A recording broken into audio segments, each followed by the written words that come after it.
In today's study, we are looking at the symbols of the cross. The Bible has great types of the cross or power or the cross. I will simply address two common ones. So we'll first look at the blood on the doorpost. A lamb without blemish was to be killed, and this blood strike on the doorpost.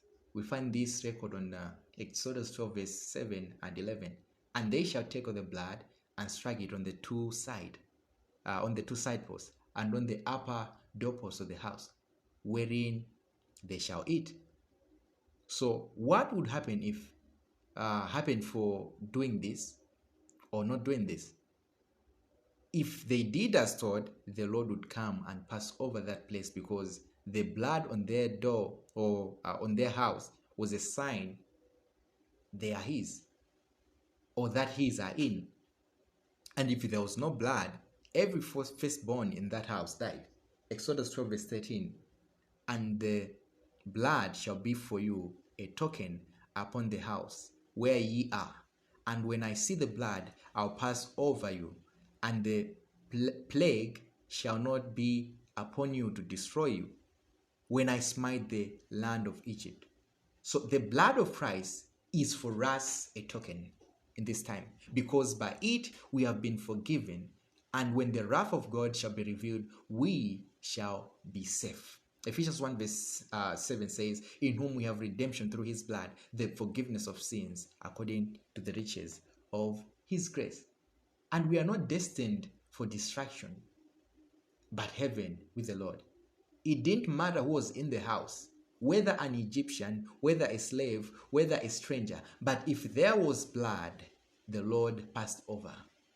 By his blood on us today, we are destined for salvation. We find this on 1 Thessalonians 5 verse 9 to 10. For God hath not appointed us to wrath, but to obtain salvation by our Lord Jesus Christ, who died for us, that whether we wake or sleep, we shall live together with him.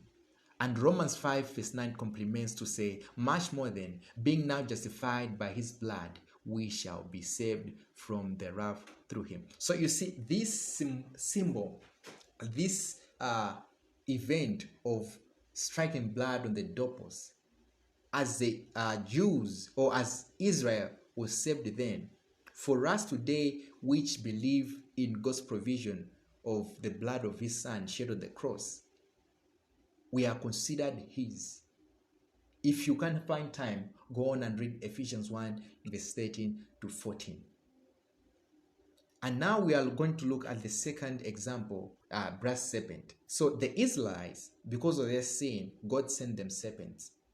The people got beaten and died. We see this recorded on Numbers 21 verse 6. And the Lord sent fiery serpents among the people, and they beat the people, and much people of Israel died. And on verse 7, upon acknowledging their sin, the Lord made a way for them as a means of salvation. And we see this on Numbers 21 verse 8 to 9. And the Lord said unto Moses, make thee a fiery serpent, and set it upon a pole, and it shall come to pass that everyone that is bitten, when he looks upon it, shall live. And Moses made a serpent of brass, and put it upon a pole. And it came to pass that if a serpent had bitten any man, when he beheld the serpent of brass, he lived. Note this important thing, that though there was a means made for salvation, the snakes didn't stop biting. But all they had to do was look upon the snake of brass. No matter the wound, no matter the poison, but when they looked upon the serpent, they lived. What sin do you think the Lord can forgive? How great do you think it is?